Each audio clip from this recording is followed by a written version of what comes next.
Welcome to the Grip Strip Podcast, episode 89, Rights Out and Away We Go edition of the Grip Strip Podcast, post-Thanksgiving edition. We did it on a Friday. Now we're back on a Wednesday. My name is Phil Matthew. I'm here with my co-host, Josh Fine, coming from Virginia this week. How you doing, man? Yeah, I'm doing good. It's pretty cold in Virginia. I mean, it's not like too cold, but it's colder than what I normally used to in Florida this time of year. So definitely got that going on for me. But doing good otherwise. And like rights out and away we go. Would be funny to hear Crofty say that on Sunday, but he probably won't. But still, that's what everybody was saying. Yeah, we've been saying that, I don't know, in the chat, on the Grid Talk chat that there is, and a bunch of other places. So, unfortunately, that's part of it with what we're going to have this weekend, the first ever Saudi Arabian Grand Prix, which we will preview here on the Grip Strip podcast. We will also talk about the Bathurst 1000, which will end this year's interesting supercars season with how many races they had at same tracks, and basically Shane Van Gisbergen dominating to a level similar to Kyle Larson, but gets less press. But Shane Van Gisbergen's two-time supercars champion trying to go and repeat at Bathurst or in GP preview. Yeah, I mean, that will be something to see. Ken Ford take a win here at Bathurst after what has been a pretty awful year, a transitional year. They're bringing in a lot of newer talent, younger talent for next year with the Gen 3 car, which is the same time as now NASCAR is going to have the Gen 7. We're going to go into a lot of news, because there wasn't a whole lot of racing. Like they're all different series, all different teams are doing, making moves. In the Cup Series, we've had some recent announcements. The banquets this weekend, right now, as we speak or whatever, they're doing donuts and crap in Broadway and in Nashville, and in the wet conditions. The Penske guys, for the last time as teammates, all did a triple burnout together. We've seen some other news through all three major NASCAR series. We'll also get into IndyCar. There's been announcements today and in recent days about some testing and some people that might be going certain places. So we're gonna get into all of that. We will also discuss F2 at Saudi. They've been off for a while. There's been changes because a lot of people ran out of budget. We'll talk about football and fantasy football. It was an interesting week. I think we both took L's. Both got crushed. And I lost to Professor J pretty badly, so Professor J will not go winless. I thought that there was a chance that you were going to win, and it would affect the overall standings for Vic and Wilson. Instead, Vic and Wilson had a pretty close battle, and Vic took the win. Got to see both of them this weekend, so that was great. Two of my best friends, we've known each other for God knows how long. So it was cool to see them. We'll talk about some of the crazy coaching news in NCAA. The fact that Josh's head coach could possibly go back to college, along with the Arizona Cardinals head coach, who was unsuccessful in college, but might consider going back, which would be interesting. I think it would not be the greatest idea, but who knows? Cliff Kingsbury is an interesting guy. So the first thing we will discuss in regards to the show tonight is the news that Richard Petty Motorsports has sold their majority share. Andy Murstein has sold his share of the company to Maury Gallagher, better known as GMS Racing. GMS Racing had announced previously that Ty Dillon was going to drive their car next year. They said they had a charter, but based on the announcement that they made today, they didn't have a charter. I guess they were working on getting one. They're now going to have two charters. The 43 car, of course, which is Eric Jones, and what is the 94 car, with Ty Dillon will use a charter that has been leased to Rick Ware Racing for the last few years. And that'll be a 2-car organization on the heels of Trackhouse taking over Ganassi's charters, and they'll have 2 charters after leasing one last year, I believe. And then 2311 bought the 13 charter to get Bubba in there, and now they bought out the 37, I believe, or it might be 00. I think they bought the 00. Yeah, Starcom, I think that's what it was. Yeah, and they bought the 00 charter to now get Kurt Busch locked in. And then you have I think I said Colleague, but Colleague had got 2 from Spire. Spire's still working on trying to get another, and I think that's about it. But and then there was an announcement because they're in Nashville. So Trackhouse announced the Tootsie sponsorship for 6 races on Daniel Suarez's car. So I mean, there's a whole bunch of stuff. Menards announced they're going to be on the 2 and the 12 and the 21, which is not shocking.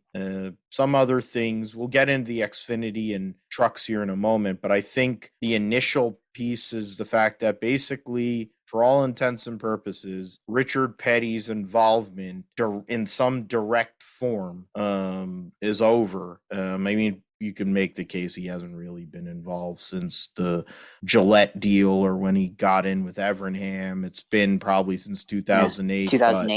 Yeah, 2008. But I guess thoughts on Maury Gallagher going all in Cup. He's been a big time truck owner for many years. His son drove and was a character. Got DDT'd by John West Townley at Gateway in an epic wrestling match. Other than that, I mean, the GMS has been a factor in Truck Series championships and stuff. So now they're going to commit to Cup Series, and they're really making a commitment. 2 charters, I think 12 to 15 million, based on some of the reports that they were saying out there, and the likes of Racer and Motorsport and some of the other outlets for how much they're paying for those charters. So interesting time here in NASCAR with the Gen 7 coming here starting in 2022, huh, Josh? Yeah, it's definitely interesting with the way that this is going down, because I don't think anybody foresaw RPM selling out. I think we all kind of thought that they would just continue on as a single car team. And especially it's kind of weird because just recently, within the last week, they had already announced the sponsorship, or at least a part-time sponsorship that they had. Either it was like Focus Assist, Focus Factor. Focus Factor. Yeah, that's right. For Eric Jones, their number 43 car. So it's kind of interesting. I mean, obviously that had to be also in the deal or in the works when that announcement was coming along. But the way that this is going down, it's like, well, you thought that RPM would go on and be funded by this no-name company, which we've never heard of before. But now they're selling out to GMS. So I guess it kind of makes sense that they'll have that funding, but then they're going to be backed by GMS now, or it's going to become GMS now. So there's not really going to be any issues with putting or fielding a car for funding, because obviously Gallagher is very rich, owning Allegiant Airlines and all that stuff. So it's kind of sad, I guess, that RPM is no longer a thing now. But like we said, RPM hasn't been a thing since, or Richard Petty or Petty Enterprises ended in 2008. They became Gem for a year or whatever it was called, and then they evolved into RPM, and they've been like that since like 2010 or whatever it was. And now they're selling out, and now it's being absorbed into GMS. So I guess they're going to keep the 43 car as it is, historic 43 number. Sure, they'll just keep the number, the same style and everything. And then Eric Jones now is going to be a teammate to Ty Dillon. So that's going to be an interesting pairing. You've got one guy that's kind of making his return to the Cup Series with Ty Dillon versus a guy that's kind of been a seasoned veteran now with Eric Jones. He's had a couple of good runs last year in the 43 car, but I mean, there wasn't really a whole lot there. I mean, it's mostly because it's the 43 car. And then you also have to wonder for the performance level of the car, do they improve in their week-to-week performance? Do they get better? Does it help both of the cars now that they have, instead of one single car or 2 single car teams, now you have 1 2-car team? And certainly that makes the resources and information sharing and engineering definitely better for both those teams. They can improve each other with all that data. So those are all the things to think about. And then, another thing to think about is the IndyCar with U.S. Air Force. They ended their sponsorship with Connor Daly. You do have to wonder if they were planning on ending the sponsorship with the 43 car. They've been a partner with that team for many, many years now. You have to wonder if that sponsorship is getting pulled at any point, if they decide to pull out from motorsports period, or are they going to consolidate into NASCAR, and maybe they get a few more races than what they had in previous years with the Air Force on the 43 car. Yeah, that's definitely a good question because the Air Force has been there for a long time. It would be interesting if they decided they wanted to go and invest more into the NASCAR deal when for many years, I think the IndyCar deal gets them a little bit more exposure. And to be fair, I think they get more exposure with Connor Daly because he's got more of a personality anyway. But it's possible. I think I'm just gonna go through here. It says Air Force will sponsor 3 races next year. Talladega, the early Talladega race, in April, and in Road America and Bristol, playoff race. Of course, also, they're gonna have Dave Ellens move over from the number 9 Xfinity program to be the crew chief. They'll have ECR engines. They have a connection to RCR. So in essence, if you really start getting into it, they're going to be a 2-car team, and then RCR is a 2-car team. Colleague also gets ECR engines. So in turn, it's an interesting way to circumvent the rules here in NASCAR. You could theoretically say they have 6 cars per weekend at the racetrack. And, I think now it's Stewart Haas with some of the stuff they're doing between adding Rick Ware's crap, and then you have the Live Fast car number 78. In theory, they have 7 cars out there. Hendrick will have 6 cars with the Trackhouse team because they're going to probably keep the Hendrick engines. So now we're getting into a different phase now with the Gen 7 where the super teams are starting to be built, and I think that's where we're going anyway. I think they want 4 manufacturers and 10 cars apiece. Well, you're kind of getting there by doing this, and there was a time here when the sport was flush with money, and you had multiple car teams by multiple owners. Now there's just less owners that have more cars. So that'll be interesting to see if RCR, they made strides last year with both Austin Dillon, and especially Tyler Reddick. Will the addition of Maury Gallagher's money help the 43 program and Eric Jones, who's one of the better young talents in the sport? People forget he is a Truck Series champion. He contended in Xfinity. He won Cup races for Joe Gibbs before getting sent. So he has a talent. Dave Ellens is a good crew chief. He got Clyde that championship in Xfinity. He got William Byron a championship in Xfinity, and Tyler Reddick, and they're all in Cup. And one of them's a Cup champion, and two of them have won Rookie of the Year. I forget. I don't think Reddick won Rookie of the Year. Maybe he did. I'm just forgetting off the top of that. Reddick is a 2-time Xfinity champion.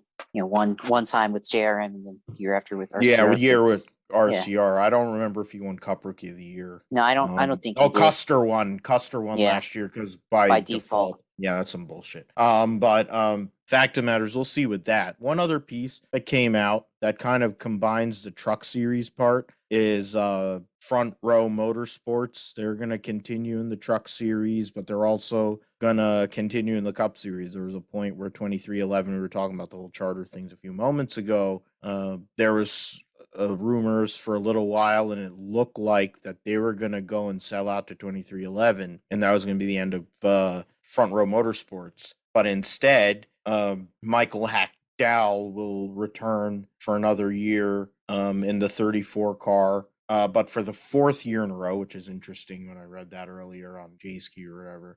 He'll have a new teammate in the 38 car, but it's a familiar teammate in the sense that it's a Gilliland, but it's not David Gilliland. It's not Butch Gilliland. It's going to be Todd Gilliland, who's going to be a rookie in the Cup Series next year. I thought that was kind of in the cards After how he ran this year in the truck series, the way things were going, I felt like he was going to get the call. And the family connections, all the lineage, all the things. Todd Gilliland has been a prospect in NASCAR for a while, and Bob Jenkins is going to give him a shot to run a cup car next year. I don't know who else is a rookie. I don't think there are any other rookies. So he's going to be like Johnny Benson in 96. And some of the other people like Stephen Light and Andy Lally and others.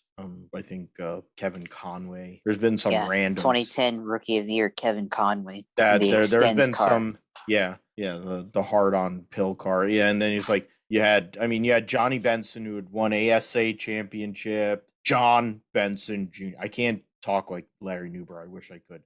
John Benson Jr. And I love when they say that. It's the same way like some of the other people, the way they pronounce names, like Lee Diffie. But he won the ASA title in 93. He flipped, and that year he flipped Ernie's Busch car down the backstretch at Michigan on the first lap of the Busch race, the Detroit Gasket 200, which was hilarious. That was his Busch Series debut, I think. And then he came back. He drove the 74 base motorsports car, won Rookie of the Year in 94, won the championship in 95, went to Bahari Racing to take over that fruitcake Michael Waltrip, won Rookie of the Year, unopposed in 96, ran also in 97 before he went to Roush and whatever. That was when Roush expanded to 5 cars that year. That was the first time they had a 5-car team back then. You're driving the Cheerios car when General Mills came into the sport. So yeah, I mean, I think Todd Gilliland, that'll be an interesting thing. I know we're going to get into the trucks as well with that because there's been a lot of news with that. But the news of Todd Gilliland moving up to the Cup Series, I guess the question is, do you see, because with the Gen 7, everyone's starting kind of at a clean slate, does Todd Gilliland have a better shot to kind of be able to perform? Do you think he'll be able to outperform his current teammate and then, kind of be able to show up and do things? Because he's an aggressive guy. He knows how to drive. He knows how to win. And I think he has a little more of that killer instinct that his dad didn't really have. He's more like his grandfather, I think, in that sense. But does he have the moxie? Does he have the potential to stick in the Cup Series and kind of make a career for himself and maybe move up the ladder, maybe move up to a bigger team? Because the youth in the sport, I mean, there really is, there is youth, but youth and talent, not so much. So, and in certain teams like Stuart Haas, with Kevin Harvick, he's freaking old and he's only going to run 2 more years or 3 more years. They need to find a replacement for him. And Errol Marola, Briscoe and Custer are going to be their cornerstone guys probably for a while, but they need other guys. Brad Keselowski needs another guy probably after Chris Buescher too. He's not going to be around forever. So what were your thoughts on the announcement for Front Row with Todd Gilliland now moving up to the Cup Series? And he'll have Seth Barber as his crew chief, same way as Anthony Alfredo did. And then prior to that, John Hunter Nemechek the year before. Yeah, it was an interesting announcement, I think, with Todd Gilliland going from, basically running in the truck series for his dad's team, now taking over the car that his dad formerly drove not even that many years ago in the 38 car. But I thought maybe Todd Gilliland would go to the Xfinity series, because normally the progression in NASCAR has been truck series, Xfinity, and then Cup series. But I think one of the factors with this new Gen 7 car is that it's pretty slow. It seems like it's hard to drive, but it's slow. They spin a little bit on the edge, kind of like the old Gen 5 cars, or Gen 4 cars, but it's just slow. And the speeds in the truck series probably are not all that different from what the current configuration is with the Gen 7 car with next gen cars. So I think maybe that similarity, if there is any, maybe he can just leapfrog the Xfinity series and then just move on to Cup and drive for a mid-range team like Front Row. Certainly has the support of Ford behind him, but they're not the best team. They may be on some race days equitable to or equivalent to Roush, at least to how they were, up until this upcoming year when Keselowski is going to take over. But certainly, they had very similar performance levels there. But now with Todd Gilliland, I mean, he's an aggressive driver, like you said. He knows how to win races. We've seen him win before.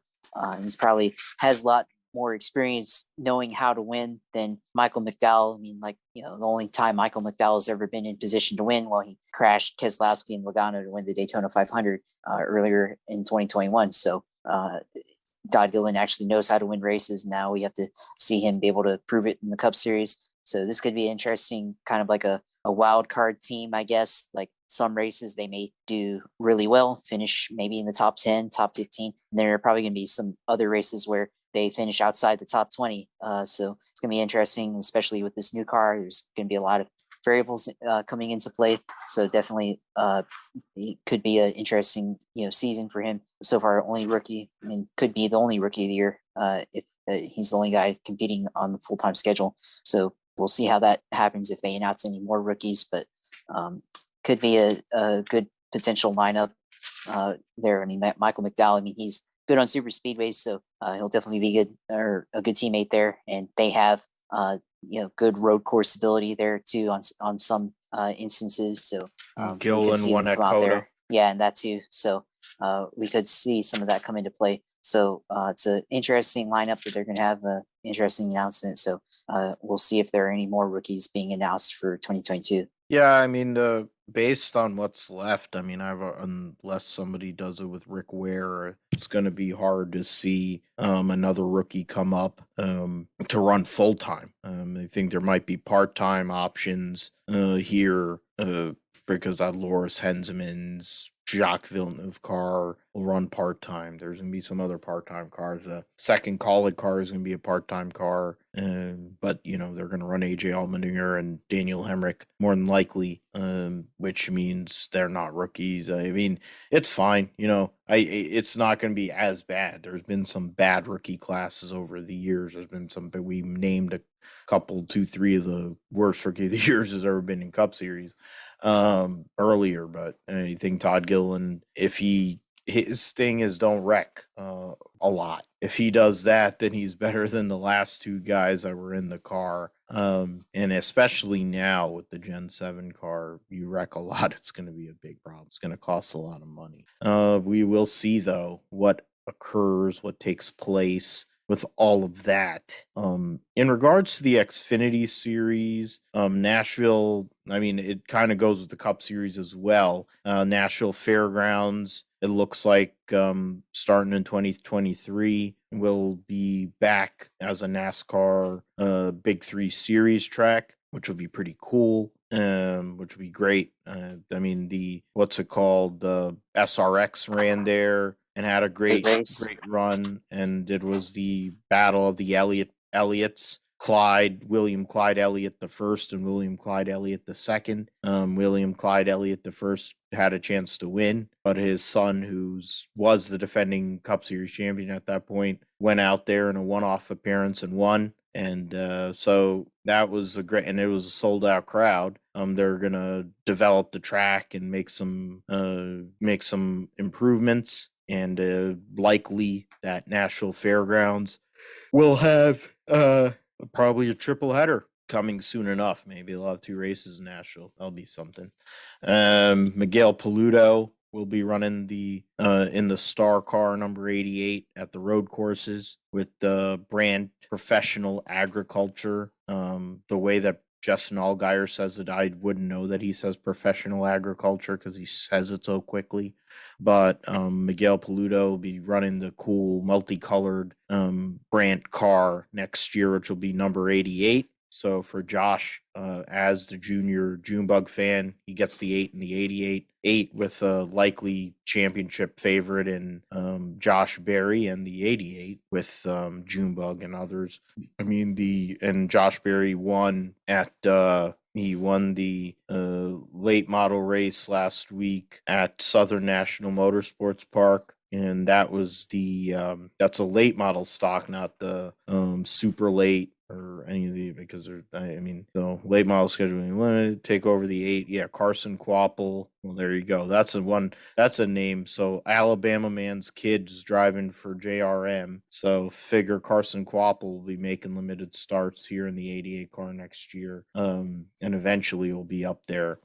They haven't announced Josh Berry's number yet. My thinking would be the number 5, because they already have the 7, 8, and 9 and 88. I mean, your options at that point is, if you're using Hendrick numbers, it would be the 5, the 24, or the 48. The 48's being used already with what's his name, Buford. The 5 is being used by BJ McLeod, but doesn't make a difference. And then the 24, I don't think is being used. So maybe they'll use number 24. But yeah, we'll see with all of that. The Xfinity series, Joey Gase announced a couple weeks ago he's going to run his own team, which doesn't really matter. Mike Harmon and Cesar Baccarello are running their cars at Rockingham. They got nailed, so that was kind of funny. But it's Mike Harmon. What do you expect?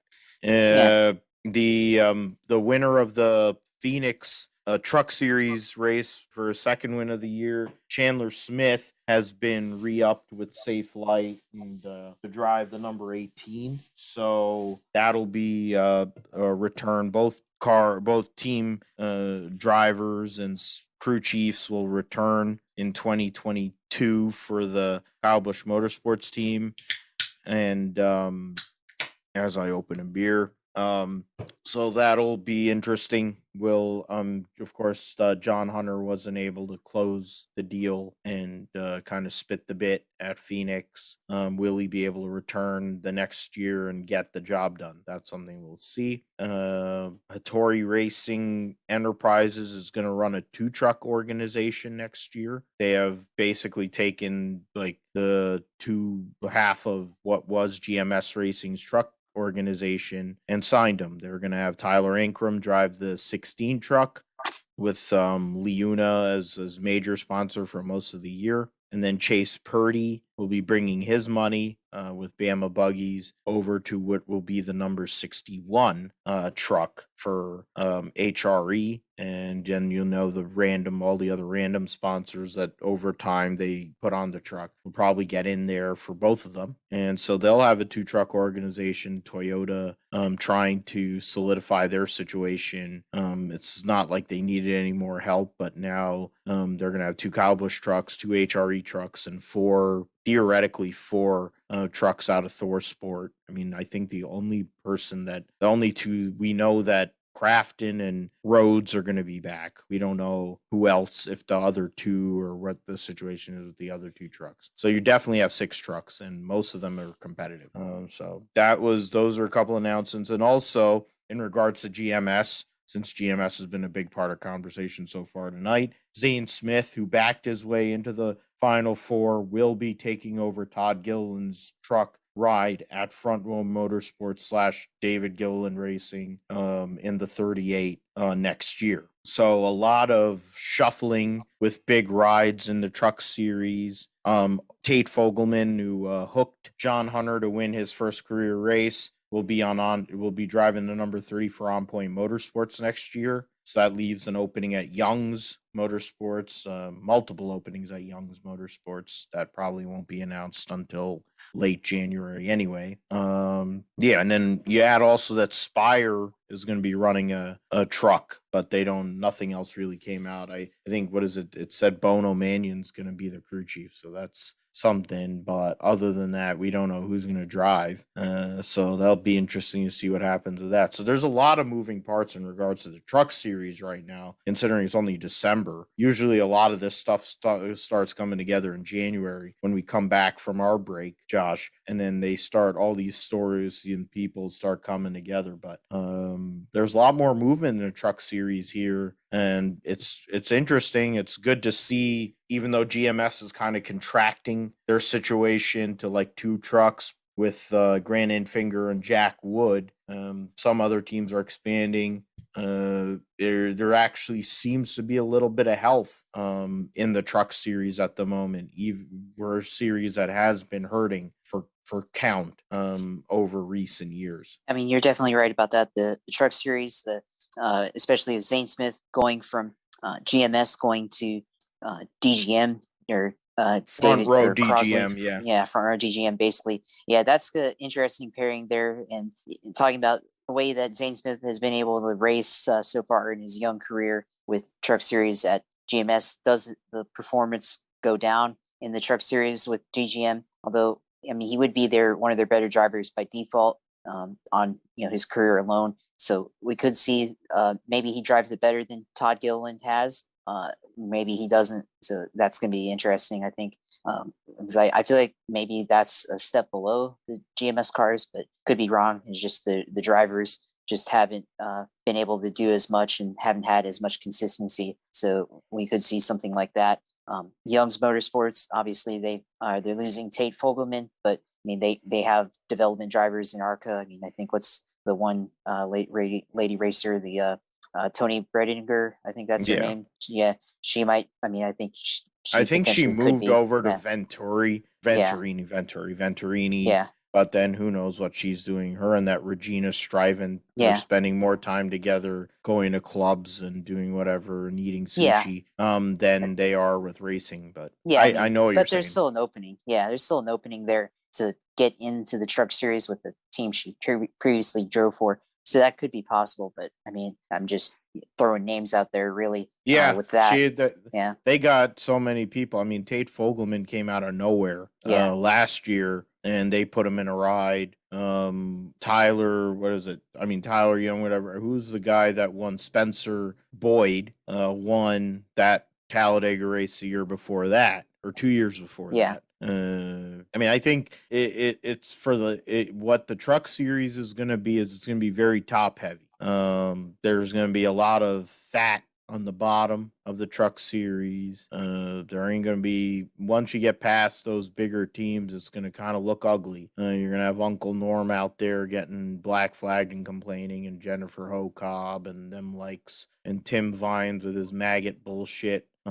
Getting rid of the Roe v. Wade, probably running a Roe v. Wade, let's go Brandon special, with what's that idiot's name? Roger Carter. They'll be running that bullshit, but you'll have those idiots out there because it's akin to running ARCA anymore. And then, Xfinity, I think Xfinity might be a little bit more competitive because JRM's going to put a lot more into it. Because now they're not really going to be a cup program, at least for another year. I have a hard time believing that Junebug is going to spend $50 million on a charter. I don't think, as much as Junebug is multi-millionaire, I don't think he wants to spend $50 million on a charter. So in that sense, unless Josh Berry is contending to win a championship and he goes and wins a championship and he wants to put his boy in a cup car, then that might change things. It would be akin to like Dale Jarrett situation, but fast forwarded to today. A guy who was in his 30s, who was a theoretical late bloomer, didn't have the support, didn't have the big ride, all that stuff, and then he gets brought into the big spot, big show, and does his job. But even in that sense, I don't even think it's. I'd have to come up with somebody else. I don't really know. I think Dale Jarrett's the good one because he ended up making it in his 30s and then had this huge career, benefited from the unfortunate wreck of Ernie Irvan. Joe Gibbs Racing exists coming along. He had a bunch of things, Neil Bonnet's wreck because of Ernie Irvan. There's a whole bunch of things that had to happen for Dale Jarrett. In Josh Berry's case, it's basically he's won late model races for all these years, and he's close friends with Junebug, and Junebug finally said, I'm going to go and make sure you're in an Xfinity car, and put him in an Xfinity car for half a year, and he did better than Sam Mayer. And even when he jumped in other people's cars, he was doing all right. He even did well in those Spire pieces of crap. So there's a lot to be said about that. I think, I find it interesting. There's all these announcements with the Truck Series with competitive teams that made the playoffs, teams with drivers that were in the playoffs. It speaks to the likelihood of a more competitive season going into 2022, albeit I think John Hunter is going to dominate, and he's going to put more of an emphasis on winning stages and wins, so he gives himself an even bigger cushion so that, even if worst case scenario happens, he could even ride it out I mean, in the final race of the season, it doesn't matter, but he gives himself a bigger cushion and puts himself in a place where, even if shit happens, he can still recover from it. In IndyCar, wanted to go and get some news, take care of some news over there in regards to the IndyCar series. There's the Jack Aitken and Callum Ilott are going to be coming over here. I mean, of course, Callum Ilott's going to be driving the 77 car for Junkos Hollander. Stoffel Van Dorn, Nick De Vries, who are the Mercedes Formula E drivers. Nick De Vries, of course, is the Formula E world champion. Jack Aitken is going to be driving for ECR. Testing. They've had, they have Ryan Hunter-Ray, you have Connor Daly, of course, is there as a possibility, but Jack Aitken, who has funding, who's been part of Williams' driver development program, been in F2, F3, is looking for options. You have Stoffel Van Dorn, who's going to be driving for Arrow McLaren, and then Nick De Vries, who's going to be driving for Meyer Shank. They've both announced they're going to be back driving for Mercedes EQ and Formula E. That's going to be their last year in that category before somebody buys them out or whatever. And then, where is it? Yeah, and Cal Ilott, of course, will get another test in number 77 car since he'll be running full time, and that'll be this week, coming week at Sebring. There's Dalton Kellett, of course, and his money will come back to AJ Foyt Racing to run in the back. Supposedly he's a nice guy, but he's not very good. But he's like the Michael Annett of IndyCar. He doesn't really hurt anybody, and he doesn't know how to use his mirrors, but he's out there. Beth Peretta is also looking to try to come back for Indy. All this in Marshall Pruitt stuff, whatever. Motorsport.com is much harder to run when you're trying to run a podcast, probably because my computer is not the best, but my computer is not as bad as it used to be. I'm trying to see what else is there. Oh yeah, I guess we'll get into that. Also, here in the Formula One part, we'll get into that when the Formula One deal. McLaren borrowing out McLaren getting multiple shares or the majority share for Aero McLaren SP. I think that's pretty big too, right? Yeah, that's a big part because, with Zach Brown and all the business ventures he's got going on, Sam Schmidt and Rick Peterson making out like bandits. Sam Schmidt, after what he invested into IndyCar and IRL before that, and Rick Peterson, who ended up coming on with him, to now get bought out by the McLaren group and then all the Arab people, and then freaking Zach Brown. Now they're not really they're not the owners anymore. They're just on the board.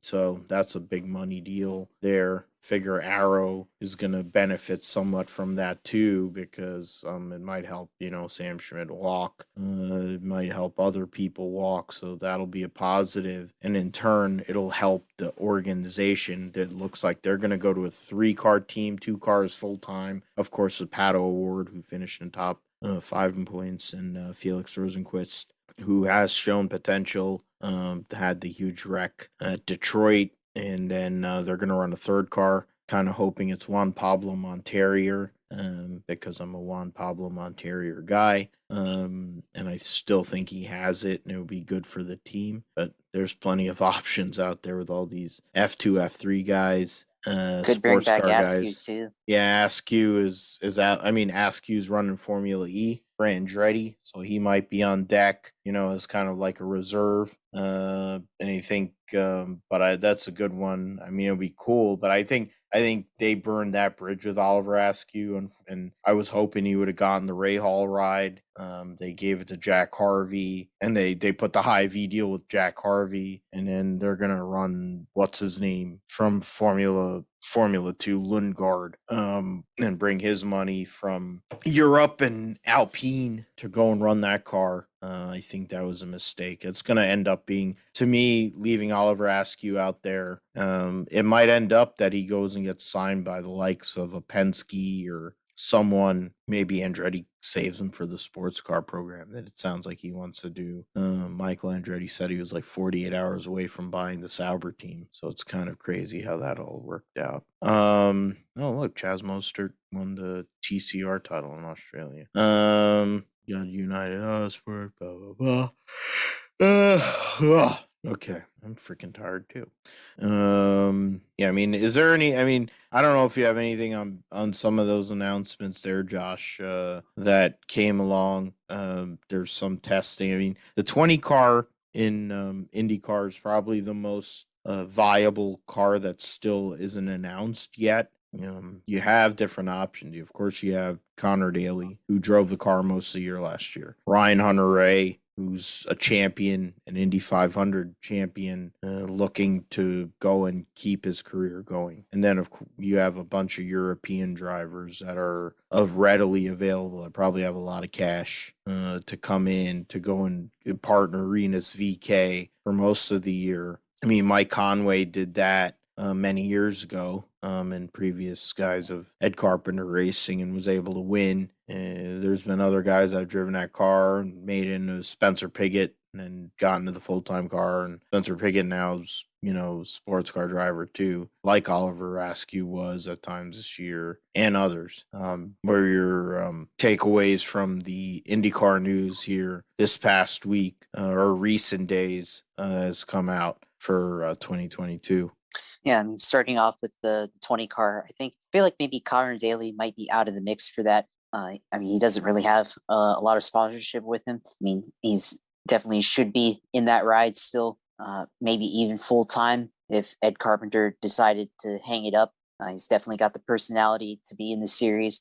We saw his talent, especially at the Indy 500 earlier this year in the 47, leading laps at that race. But of course, losing Air Force. That's one of his main sponsors, and that's basically his funding for that ride. So he might be out of the mix there. Ryan Hunter-Reay, of course, brings another name to that car, former champion. So a lot of credibility there too. But I feel like he might be still wanting to, drive full time in the series. Of course, they can bring out the third car for the ovals when Carpenter decides to drive. But I think with Ryan Hunter-Reay, he probably wants to stay in the same car for the entire season. I'm sure Carpenter can figure something out there. So that would definitely bring a new driver, championship level driver to that team, help Renus VK improve. So that could be a possibility. But it's probably going to go likely, like you said, to somebody that's European from F2, F3 that's got money that can help bring funding to that team and bring stability to the ownership and split time with Ed Carpenter on the road and street course schedule versus the oval schedule there. I mean, there wasn't really a whole lot else that happened in Indy this week. I mean, of course, mentioned Dalton Kellett getting re-signed, of course, helps the AJ Foyt team continuing. I mean, not really as a driver standpoint, but of course, from a sponsorship and money standpoint, bring in funding, bring in money for him to be able to help the team that way. McLaren taking over majority ownership. I think that's good for McLaren. I mean, I think their goal was to eventually own an IndyCar team. And we thought that maybe initially it would be a team that they created on their own, like how they entered the Indy 500 back in 2019 with Fernando Alonso. But now they basically just bought out the former Spam team, Spam Aero. Well, I guess it's Spam Aero McLaren, but Spam, former Schmidt Peterson Aero Racing, and they bought them out now. Basically, now they own that team. So now it's going to be a pipeline for McLaren drivers who wish to come to America. Certainly, Lando Norris or even Daniel Ricciardo. The opportunity is there. They wanted to race an IndyCar, either as a one-off or full-time. The opportunity is definitely there. Of course, Juan Pablo Montoya, if he decides to come back to IndyCar full-time or even part-time, or even just a one-off at the Indy 500, certainly there's that opportunity there to do that. And it's definitely good for the IndyCar series as a whole. Brings credibility to the series with McLaren, bring in fan interest. I mean, they already had fan interest with McLaren, of course, already having some stake in the team, but certainly can bring in more fans from Formula One over to watch IndyCar and pay attention to that. So that's a positive. But I mean, I think besides the testing news, different drivers, south of Landor other guys testing. I mean, there wasn't really a whole lot to discuss, I guess, with silly season news in regards to IndyCar. Yeah, not yet. I mean, I think the 20 cars where we're gonna have to look at for during this off season, but of course the off season goes all the way to, I mean, March for IndyCar. There a bunch of the preseason testing will start in February, and I think the one piece with the Kellett news is that might have been part of the comfort factor for them to go and swipe Kyle Kirkwood to drive the 14 car. Yes, Sebastian Bourdais decided he's going to run sports cars full time for Ganassi and quit running full time Indy cars. He wants to do part time Indy cars now, but he wanted to connect with Ganassi and try to win the Le Mans 24-hour. It allowed them to go and get Kyle Kirkwood, who's one of the best young talents there is in open wheel racing. And I think Logan Sargent was probably going to be in play for them. Other teams, probably the Ed Carpenter team was looking at Logan Sargent before he got the call up by Williams. He's going to be an F2 next year. The whole bit with that, he looked like he had no options, and that's why he started hedging with the Indy cars. And once he started hedging with the Indy cars, the Williams deal came along. So now he's basically in where Jack Aitken was in as the third driver. So he's going to probably get first practice opportunities next year and the like. So for having Jack Aitken coming over here, we'll see what he can bring to the table.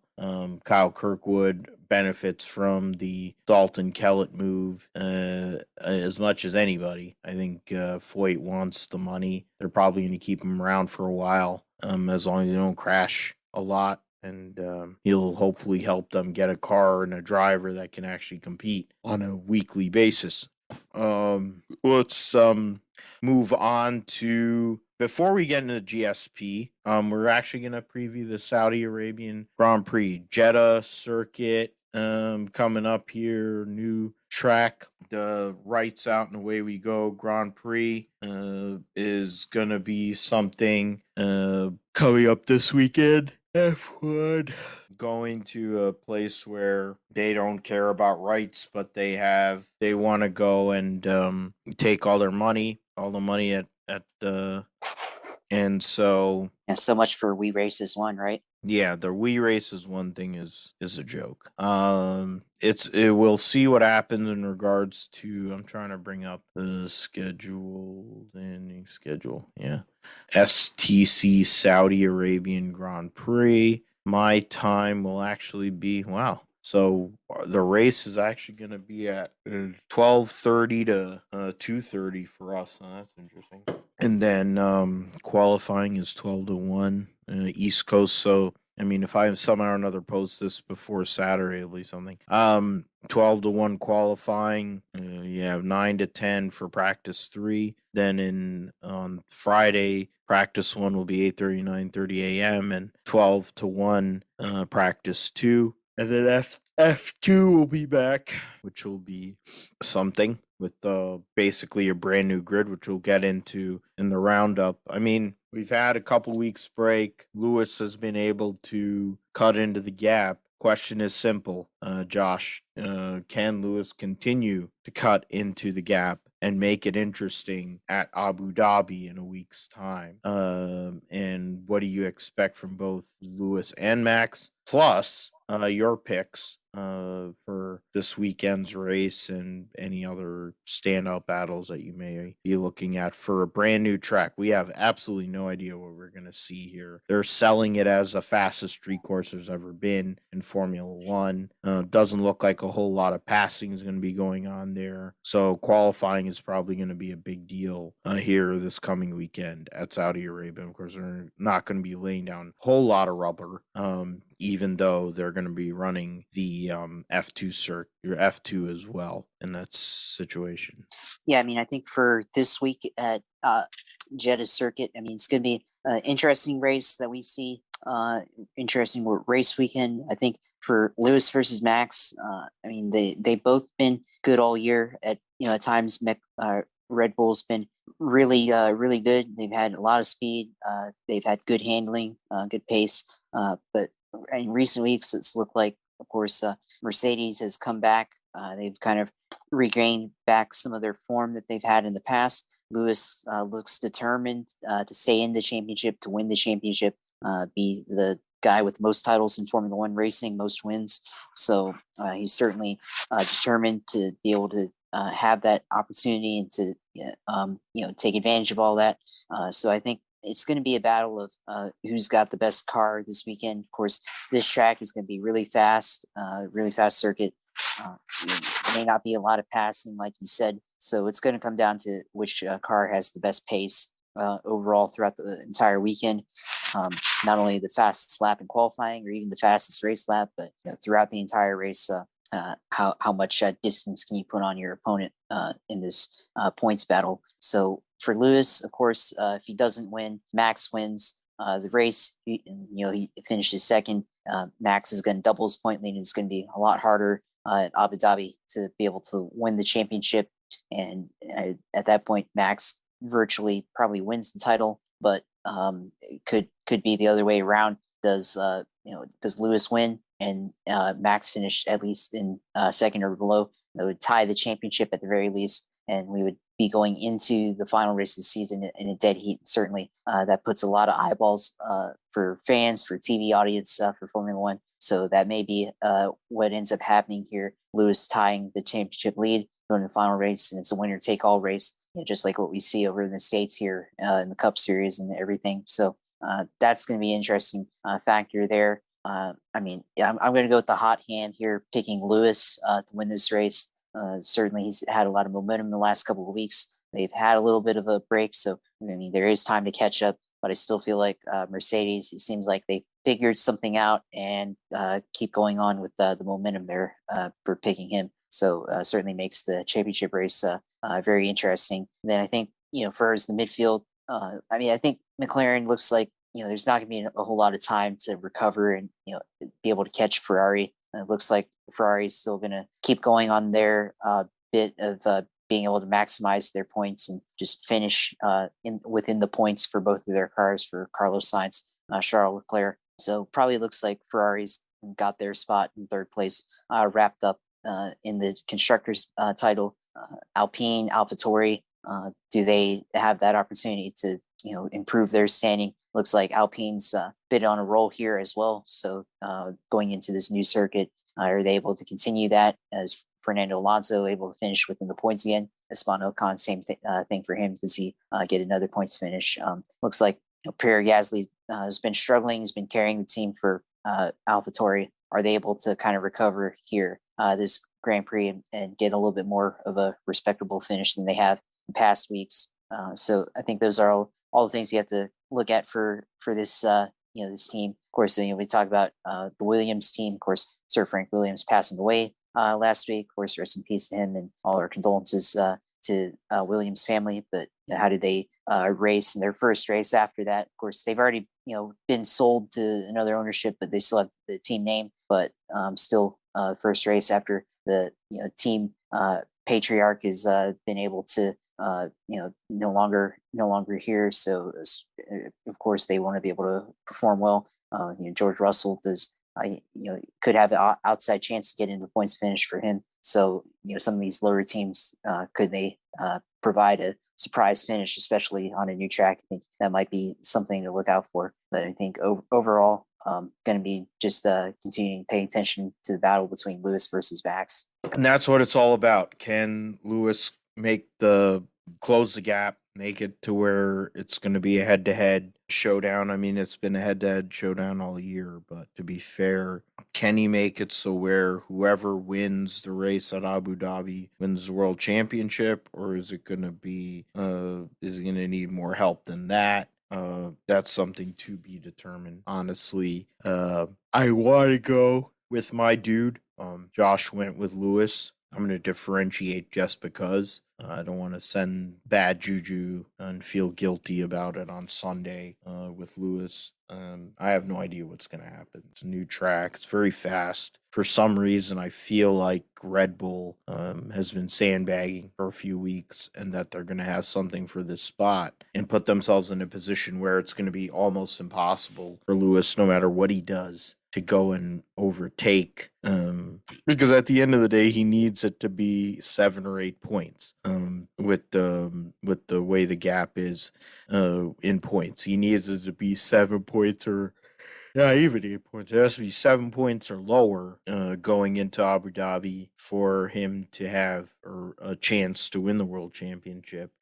Just straight up by winning. So I feel like Max wins this and then it becomes virtually impossible because Max hasn't finished worse than like third the whole entire year when he has finished a race, or fourth. So it would be something if he actually was knocked out or something else happened. But I think also with the speed aspect of this track, I feel like there's going to be a lot more crashes. Might be more safety cars. Maybe Max makes a mistake. Who knows? Maybe Lewis makes a mistake. And then it becomes out of reach. But that's something we'll see. I'll pick Max. In regards to Ferrari McLaren, I think Ferrari is going to end up going and continuing their momentum that they've had in this season, recent weeks and recent races, and go and win the race, or not win their battle against McLaren. I mean, who knows? Maybe McLaren shows up. It's got similar characteristics to Monza.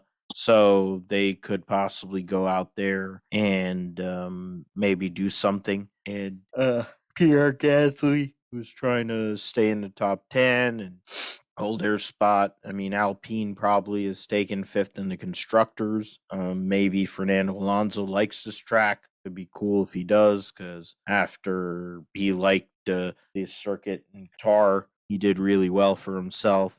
So we will see what happens with that. Temporary street circuit, certain sections, Corniche, 30 kilometer coastal resort area in Saudi Arabia, Jeddah. Yep, we will see. I'm curious. 50 laps, so it isn't a long race. So 6 kilometer circuit with a bunch of S curves and not a lot of hard braking zones. So there's going to be 3 DRS zones, but I don't know how much that's really going to help. The first DRS zone isn't too long. The second zone is longer.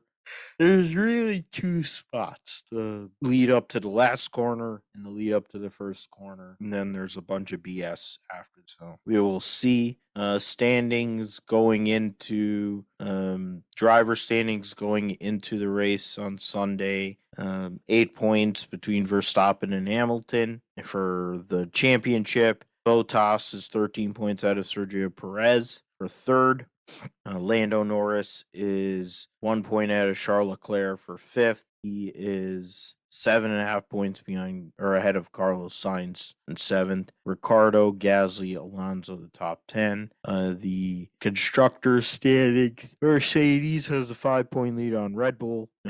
Ferrari has a 39.5 point lead on McLaren for third. 25-point lead for Alpine over AlphaTauri after the last race for fifth. And then the rest of it is basically set. The next piece will be the GSP Roundup. Bathurst 1000 talk here. Last race of the 2021 Supercars season at the legendary mountain. One of their great races that exists. They call it the Great Race. It's one of the biggest races in the world. The Bathurst 1000. Cameron Waters led the opening practice over Chaz Mostert.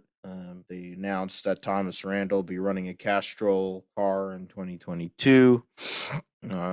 Talking about wildcard could keep Lowndes on the Bathurst 1000 Grand Prix. 2022 is going to miss out on his team for likely his win cup was a card. Win cup is Garth Tander. Doesn't mean allowed to miss out too. CL is part of the So yeah, I mean Craig Lowndes, who's like Jeff Gordon, and Jamie Winchcup is like Jimmy Johnson.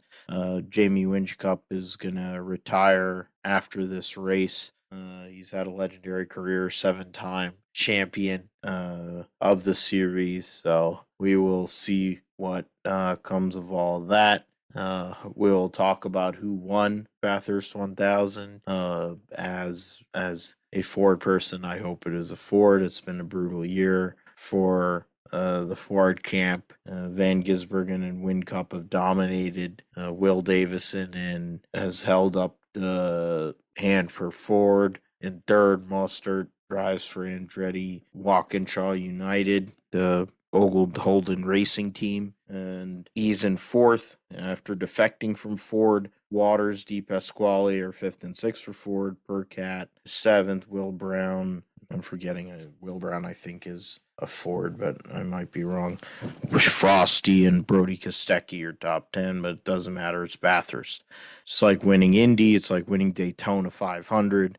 If you win Bathurst, especially if you're in Australia, wherever you're at, you become a legend no matter what. So for me, I want one of the DJR cars, whether it's Will Davison or Anton Di Pasquale, getting the dub, but we'll see how that goes.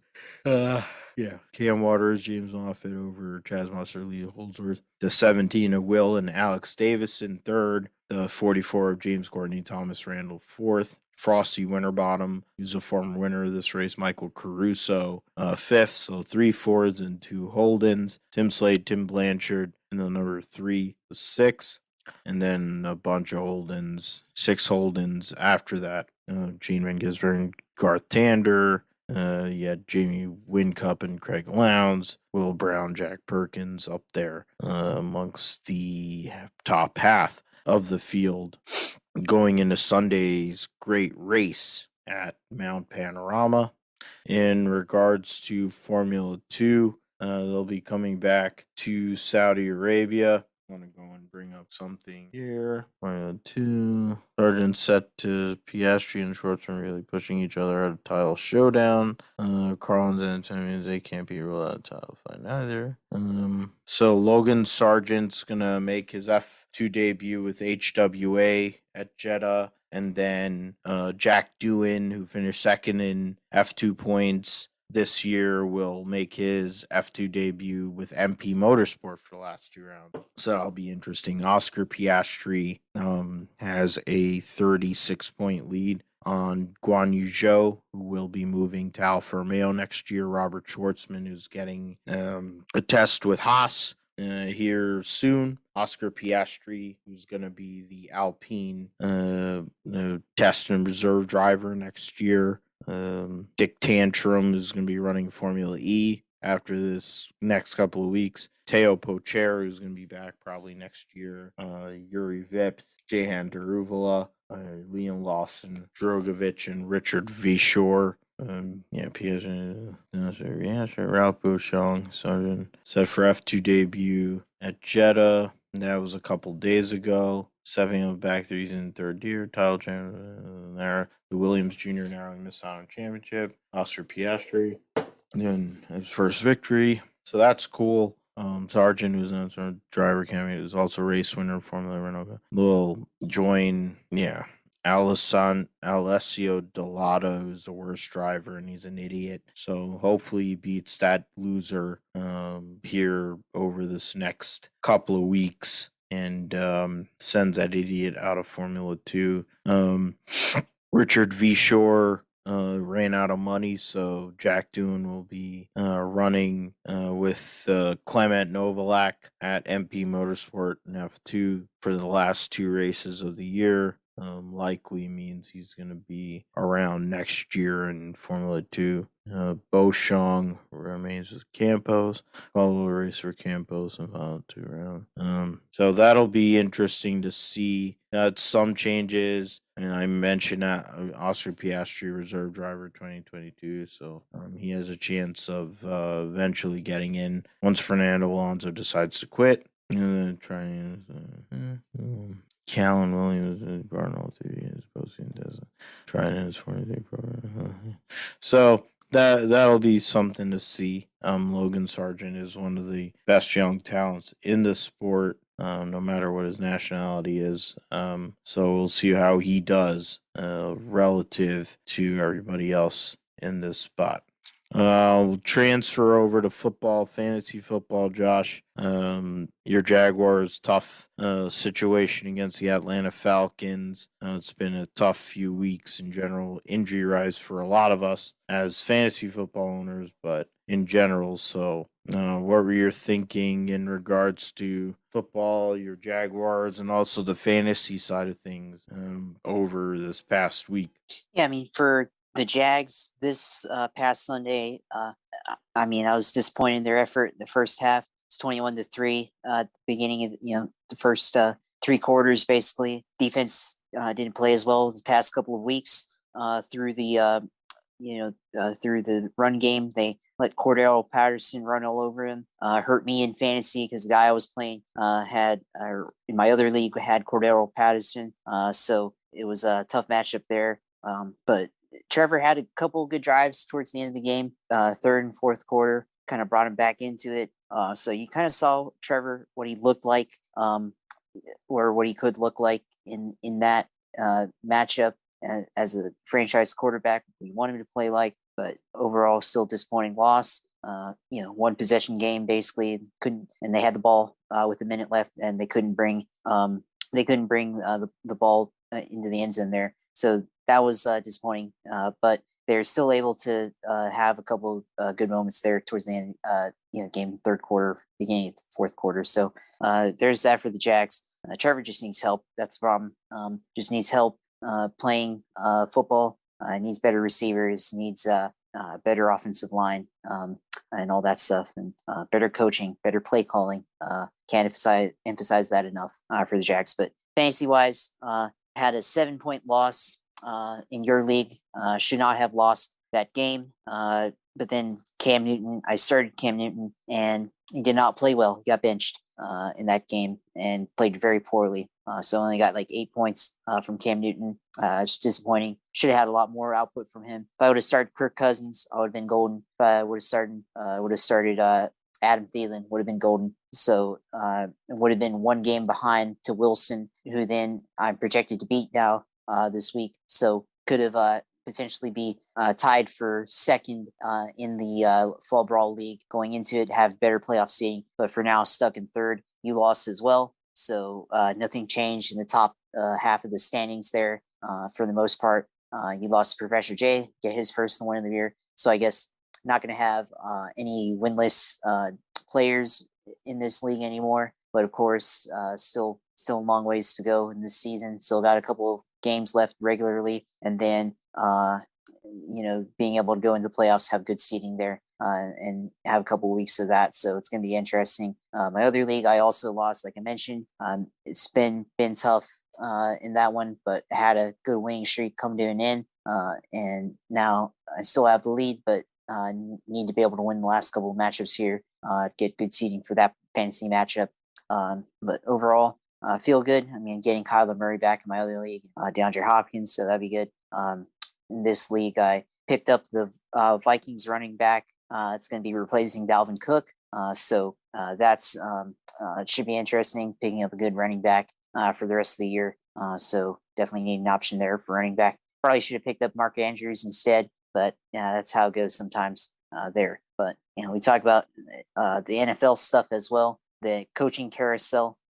It's been interesting. Coaching changes on the college side could affect the NFL. With the coaching stuff there, you have Oklahoma coach Lincoln Riley going to USC.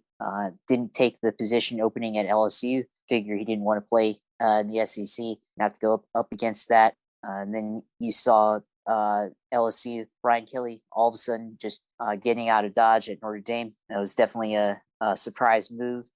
Had a couple of good recruiting classes coming up, but then ended up taking the job at LSU, and I think all the players were kind of disappointed in that. He basically is like, yeah, Typical sorry you Brian found out. Kelly move. Yeah. I mean, sorry you found out on Twitter, and then he gave like a 2-minute speech to the players, and then he left.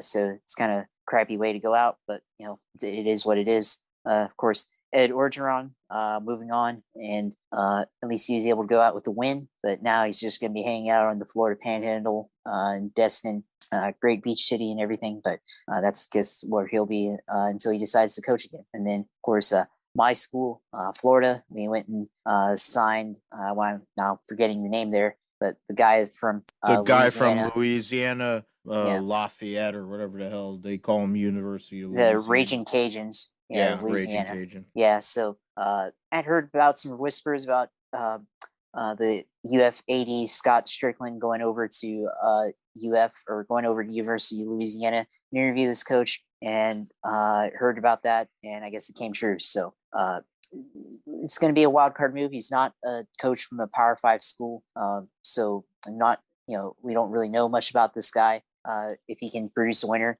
But certainly he's had a lot of good recruiting classes at his school, so hopefully improves the recruiting efforts for Florida. Ultimately, that was Dan Mullen's downfall as a coach, not being able to recruit as well. I mean, he had good play calling, just couldn't recruit, and that's what ended up being the difference maker there, especially going up against Georgia at the Florida-Georgia game. Georgia has a lot of good recruits. They got good defense and everything. Yeah, Billy Napier, that's who's going to replace Dan Mullen there. But and then, of course, last year they went up against Alabama in the SEC championship, and definitely if Florida had a better recruiting, they probably could have been a little bit more competitive in that game, because it was back and forth, but it's always like they were 2 scores behind Alabama, and then they score, and then Alabama will score again, so you get 2 scores behind, and so you're always like a game or a possession and a half behind with Alabama and sometimes even Georgia. So maybe we can start seeing some difference there, some changes, and Florida will be able to maybe start dominating these big matchup games, rivalry games on a regular basis. So at least, and then the rivalry with FSU, they won over FSU this past weekend, Thanksgiving weekend, rivalry weekend in college football. But if Florida's good, it needs to make the rivalry games more meaningful. Florida being good, FSU being good, certainly makes these type of games more meaningful. I mean, look at Auburn and Alabama this past weekend. They went into like 3 overtimes. I mean, it was kind of crazy the way college overtimes work with the 2-point conversion rules now, but still it was a wild game. And Auburn, even though they're not as good as Alabama, they still bring it every year, makes that game more meaningful. So hopefully for Florida, FSU, maybe Florida having better recruiting, better players, make those games a lot more meaningful. And then of course Urban Meyer's rumored to leave as well, which I hope he does. Take him away from Jacksonville. Don't let him ever come back. We'll see what happens. But Cliff Kingsbury suddenly possibly leaving the Arizona Cardinals. I mean, I don't really understand that. He's only been NFL for this is his 3rd season, and they're the top seed in the NFL on the NFC side. So that's kind of puzzling, but it is what it is. Certainly the opportunity to coach Kyler Murray and guys like DeAndre Hopkins, James Conner, I guess maybe go play or coach Oklahoma instead. But I don't know. Maybe it's better coaching college football for coaches like that. But certainly maybe too soon to leave for Arizona. But we'll see what happens. Yeah, I mean, I read that, just before we got on the air, the Cliff Kingsbury thing. He has left, positions, and he left Texas Tech to come to Arizona the same way. But, with Oklahoma and Texas moving over the SEC, it's probably not as great of a job as it might have been a year ago.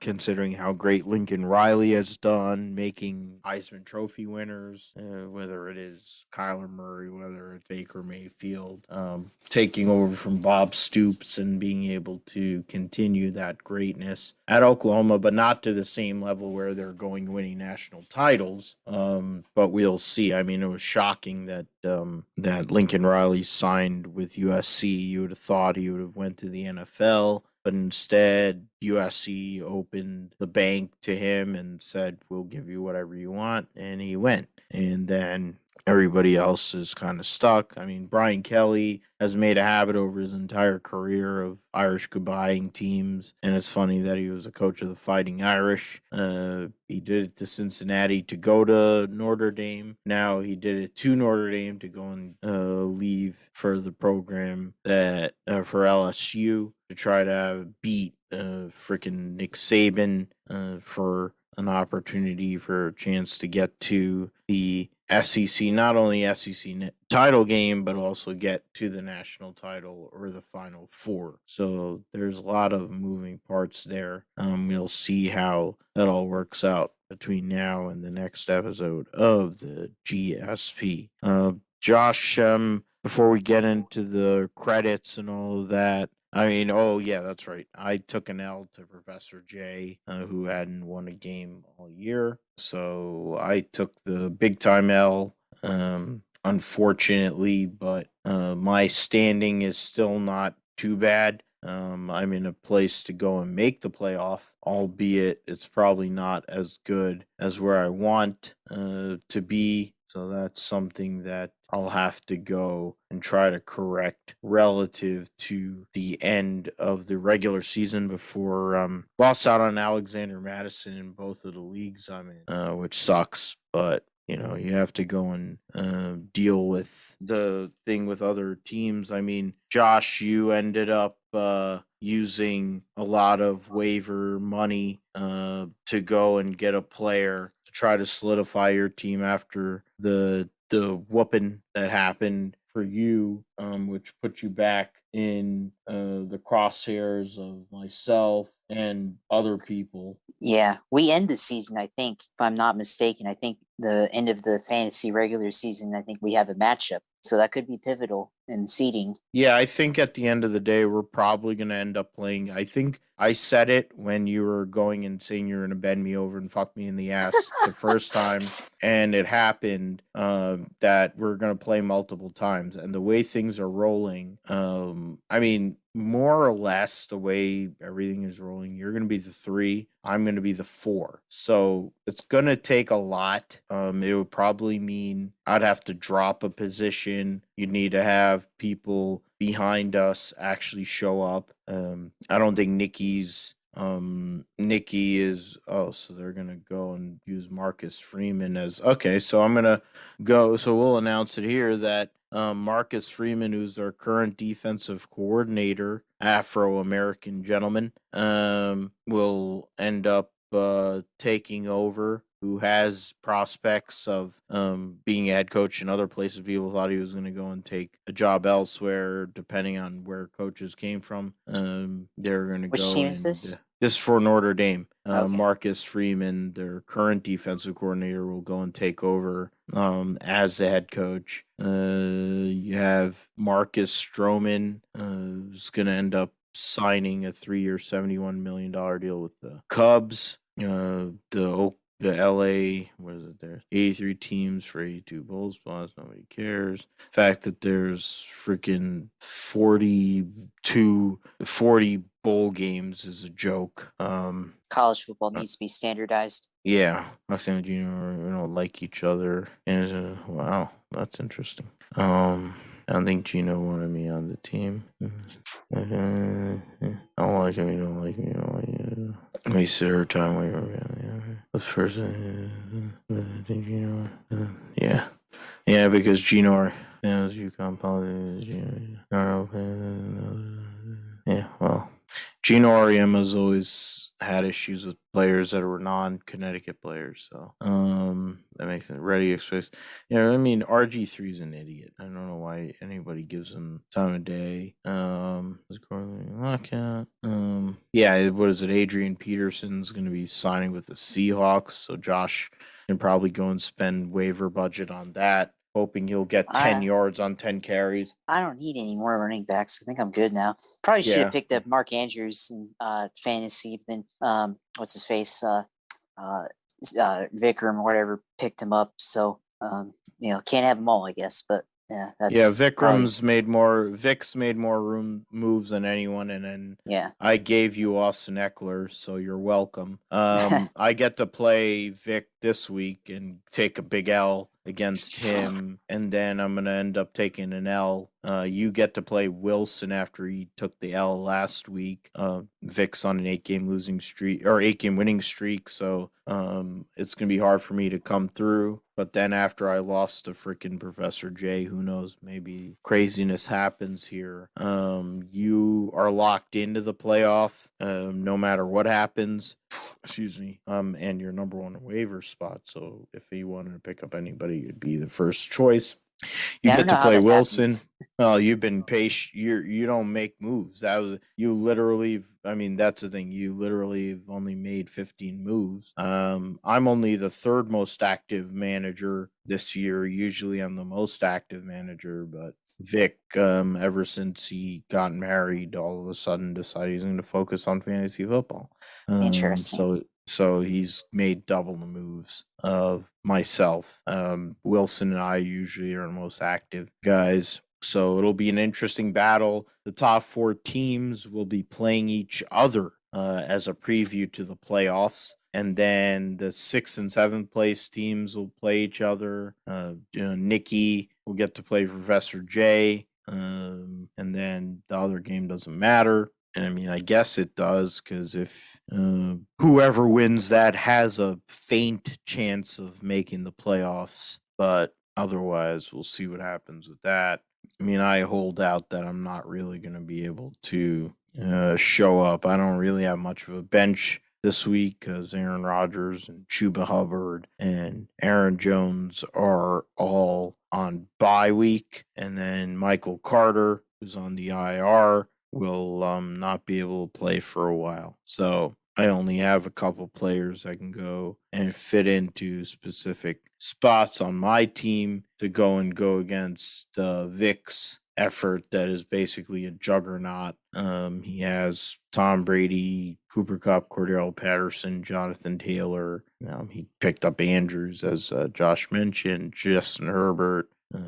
So his team is loaded and ready for bear. So we'll see if I can actually get a W. It'd be nice, considering I figure Josh is going to get me again in the regular season, and I'll be able to save it up for the postseason. But we will see what happens in regards to that. Let's see. So, Josh, you have the floor for a moment or a few moments. So tell us what you're doing in regards to fantasy, or what you're planning doing on fantasy. Not just fantasy, but sim racing, and also with other things, and then we'll get ready to close. Yeah, I mean, of course, as always. I mean, haven't really done any sim racing in a week now.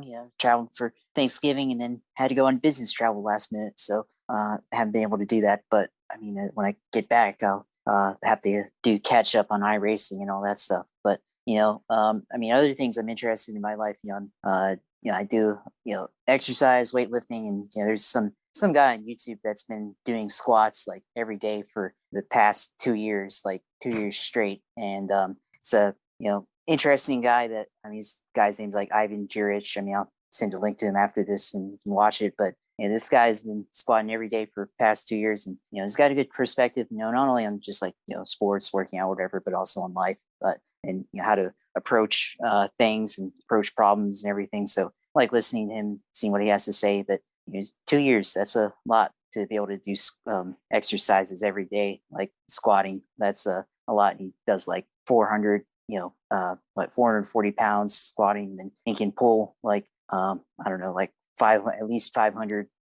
Like he does like 260 kilos, and I don't know how much is that in pounds, but that's quite a lot. So it's definitely inspiration for me, and a lot of other people on the internet. So I figure I'd bring that up. I mean, I don't really have a whole lot to talk about, but this week. But that's basically what I got to say.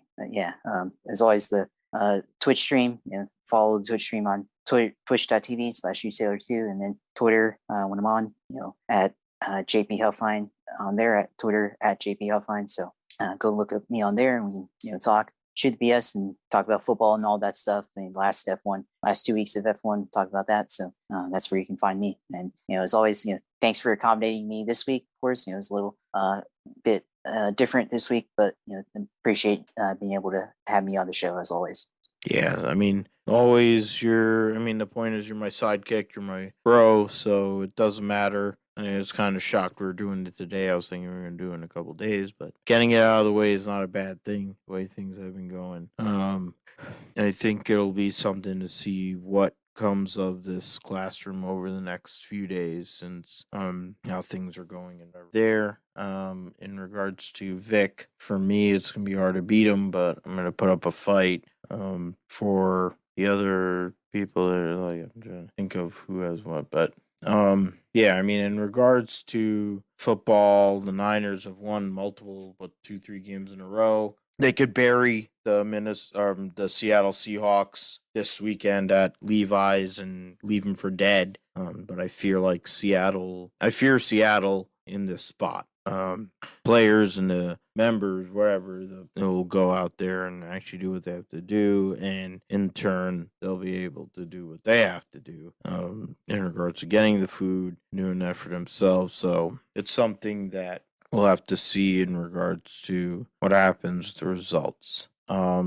Josh, where can we find you in regards to your social media and other handles? As always, follow at Twitch TV/UTaylor2 for Twitch streams on iRacing, all other gaming stuff. And then, of course, Twitter at JP Huffine. Follow me on there and talk about, all the sports stuff, all the racing takes. And, as always, I'll tweet the stream handle whenever I decide to stream. So you can follow me and talk about different things on the internet. Yeah. So, I mean, yeah, follow Josh on his Twitch streams once he gets back home, and follow him in general. So you can listen to his layout, and you can also listen towards what he's done. And then with me, you can follow me at Philip G. Matthew. Follow me at the email philipgmatthew or at yahoo.com. You got all kinds of things like that. For me, probably gonna get anything that's not as where you can get that out there. You can follow me philipgmatthew.com. You can follow me at